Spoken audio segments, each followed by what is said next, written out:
سبيل الدموع سبيل مريح تنهدى يا صاحي كي تستريح وبث الدعاء. Saya pernah mendengar cerita tentang manusia masuk surga dan neraka. Di antaranya kisah tentang wanita tunasusila pelacur yang masuk surga karena menolong seekor anjing. Kisah seorang yang masuk surga tapi belum pernah sholat dan sujud, orang masuk surga dan neraka karena seekor lalat.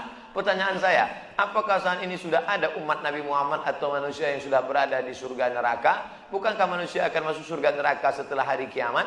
Kisah tentang seorang perempuan WTS membuka sepatunya, sepatu kulit, dimasukkannya ke dalam sumur, dituangkannya ke anjing yang menjulurkan lidah. Bukan umat Nabi Muhammad, tapi cerita tentang Bani Israel. Allah mengampunkan dia dan dia akan masuk surga. Apakah di surga itu sekarang sudah ada orang di dalamnya? Nabi Muhammad dulu masuk ke surga untuk apa? Meninjau-ninjau, menengok-nengok. Orang yang soleh meninggal, rohnya masuk ke dalam burung paruh warna hijau. Burung itu terbang ke sana kemari. Buka kitab Ar-Ruh, ditulis oleh Imam Ibnu Qayyim Al-Jauziyah. Bapak, ibu, adik-adik, kalau mau baca kitab tentang surga, neraka, alam barzah, dua kitab. Pertama At-Tazkirah Imam Al-Qurtubi, Ar-Ruh Imam Ibnu Qayyim Al-Jauziyah. Ada orang-orang dibawa singgah ke surga jalan-jalan. Ini pemukiman, real estate, rumah mewah. Nanti akan ditempati 1 Januari 2018. Tapi sebelum itu orang boleh jalan-jalan, nengok, survei-survei dulu. Makanya orang mati syahid wajahnya senyum. Kenapa orang mati syahid wajah senyum? Karena sebelum nyawanya keluar, malaikat sudah mengepakkan sayapnya. Di situ nampaknya kau akan mati, kau tinggal di lorong blok C nomor 15. Senyum dia. Nah, ini kita sekarang jangankan tempat surga, parkir pun payah. Apa hukumnya jika saya sholat sambil menutup mata agar sholat saya menjadi lebih khusyuk? Apakah ini tak boleh Pak Ustadz? Sebab dulu saya pernah tanya hal ini pada dosen agama, katanya ini tak boleh karena dianggap tak sopan pada Allah. Sementara jika mata saya terbuka, saya sulit untuk khusyuk. Adakah solusi untuk saya Pak Ustadz? Thanks.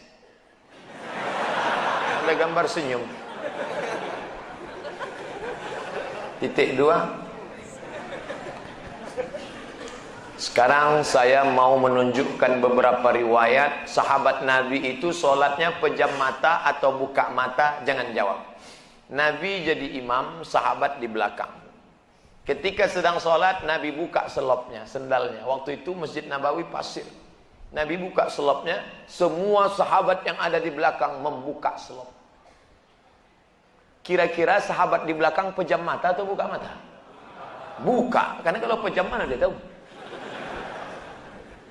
Uqtulul aswadaini fi shalah, bunuhlah dua yang hitam ketika kau sedang sholat. Allahu Akbar.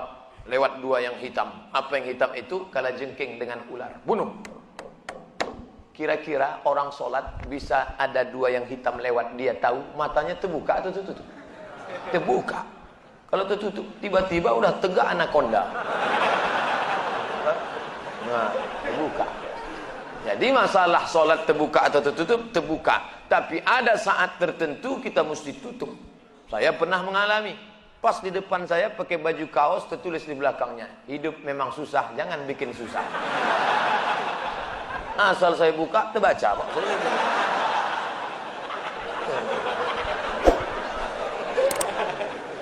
Jangan sholat ke masjid pakai baju bergambar-gambar, bertulis-tulis, pakai baju polos. Gambar. Sudahlah hari Jumat, besok terlambat datang ke tengah, tulis di belakang. Emang masalah buat lo? Kita bukan cerita sah tak sah, tapi efek pengaruhnya terhadap ibadah. Bagaimana pandangan Islam yang baik dalam mencari pendamping hidup seorang istri? 4 orang Pak Ustaz, sifatnya 4. Tungkahul mar'atu li arba', perempuan dinikahi karena 4. Apa yang pertama? 5 liha, karena kaya. Kenapa kau nikahi dia? Mana lah Pak Ustaz, aku tengok cincinnya kaya, tak salah. Wali hasabiha, kenapa kau nikahi dia? Keturunan Pak Ustaz, darah biru. Payah kemarin waktu cari donor darah biru. ketiga, wali jamaliha, karena cantiknya. Rambutnya bak mayang terurai, pipinya bak pauh di layar, alisnya bak semut beriring, bibirnya bak delima merekah. So sweet. Wali diniha, karena agamanya. Fazfar bidatin, pandang karena agamanya. Kau nikahi karena sukunya. Berapa banyak orang melanggar pantangan suku, dipecat dari suku. Kau nikahi dia karena kayanya, hartanya hilang melayang, kau tak suka lagi. Kau nikahi karena bentuk rupa, perempuan bagaikan bunga, kuntum mekar, setelah itu layu, semuanya layu, dia akan berubah. Nikahilah karena agamanya. Ustaz Somad, ya, saya mahasiswa Ustaz dulu, ya. Bisa, saya udah tamat kuliah Pak Ustaz. Mantap. Udah kerja Pak Ustaz. Alhamdulillah. Belum nikah Pak Ustaz. Nauzubillah. Bisa Ustaz carikan yang ada empat-empatnya Pak Ustaz. Kalau ada empat-empatnya ngapain untuk ente? Man talaba akhan bila aibin baqiya bila akhin.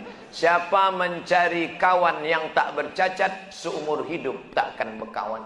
Menikah bukan mencari kesempurnaan, menikah menutupi segala kekurangan. Semenit setelah akad, mulailah kau nampak segala kekurangannya. Kurang cantik, kurang tinggi, kurang putih, kurang mancung, kurang. Maka setelah nikah, kau tutupilah segala kekurangannya. Setelah dapat, inilah dunia akhirat Pak Ustaz. Jangan lagi matamu liar kemana-mana.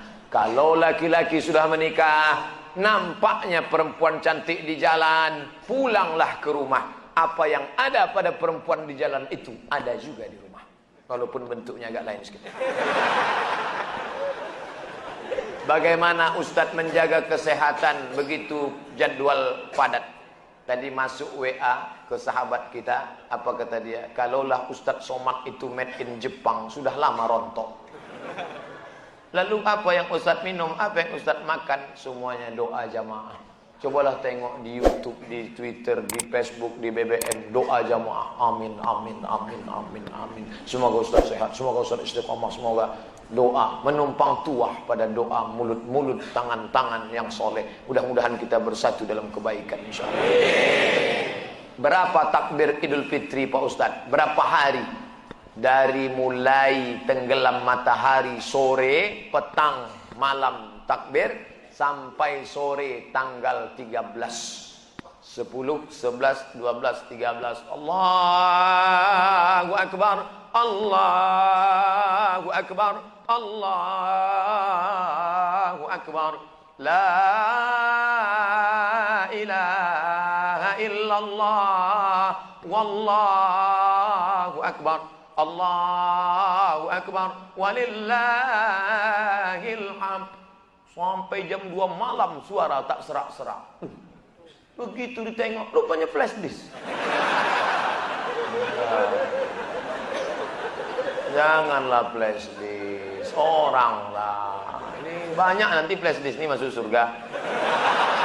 CD masuk surga, flash disk masuk surga. Dilatihlah anak-anak muda kita. Latih anak-anak muda. Nih, takbir bukan cuma di masjid.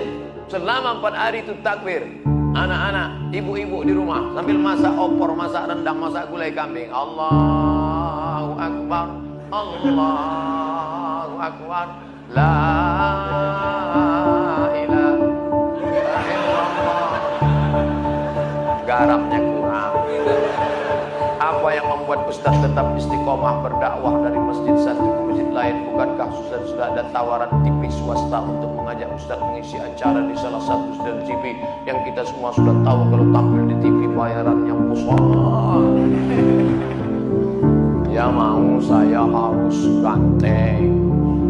Masuk TV itu 2, ganteng betul atau buruk betul? Saya pula kan tidak malah buruk, tapi ganteng pun tidak juga. Pakaian itu harus begini, harus begitu, itu yang tak bisa. Tapi yang paling berat ini jadwal harus gini. Saya tak bisa jadwal. Saya sudah penuh sampai 2018 Idul Fitri saya sudah. Nanti setelah itu barulah kita masuk ke TV-TV. Kok muat? Apakah memang ada hadis yang mengatakan tidak kujamin umatku 14 abad akan datang? Seandainya hadis ini memang ada, apa yang tidak dijamin? Sapaannya atau ibadahnya? Mohon pencerahan. Tak ada. Nabi berkecil hati hidup zaman sekarang. Apa kata Nabi sallallahu alaihi wasallam? Al-ibadatu fil haraji kahijratin ilayya. Siapa yang tetap istiqamah beribadah padahal waktu itu banyak fitnah-fitnah, sama macam berhijrah bersama Nabi Muhammad sallallahu alaihi wasallam. Jadi jangan mengutuk nasib. Mengapa aku hidup di abad sekarang ini? Kenapa tak hidup zaman Abu Bakar, Umar, Utsman, Ali? Kalau mental model ini, hidup zaman dulu pun jadi Abu Jahal, Abu Lahab. Jangan berduka. Anak-anak muda, kalian yang banyak godaan, justru hebat. Ini anak-anak muda yang datang malam ini luar biasa.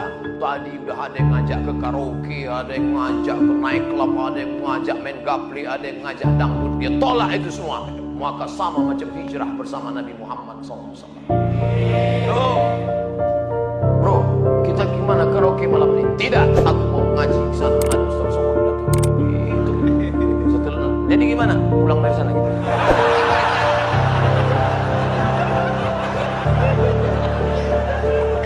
Ada suatu hadis yang mengatakan bahwa menikah itu adalah sunnahku. Barang siapa yang tak mengikut sunnahku maka dia bukan umatku.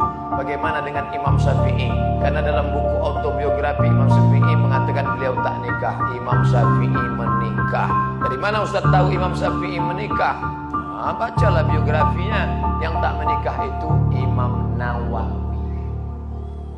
Betul, ada imam dalam mazhab Syafi'i, Imam Nawawi.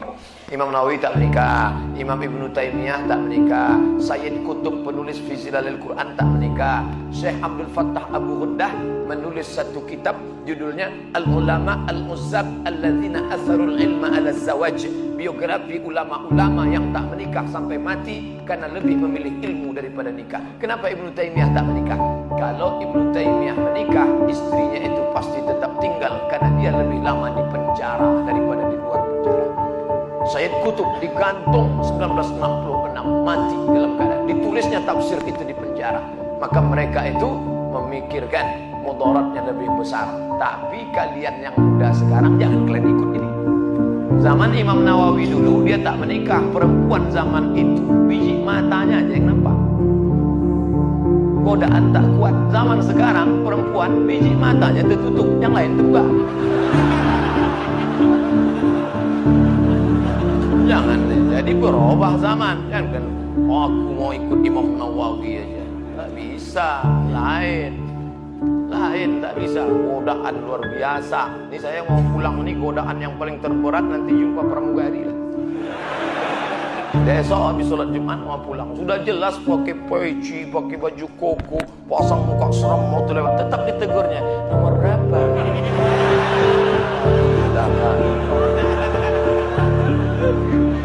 Udah dapat nomor kursi duduk saya. Sengaja tak ada senyum-senyum. Tetap dia datang. Bapak seatbeltnya udah dipasang. Ramah betul tadi. Silap pula malam lama.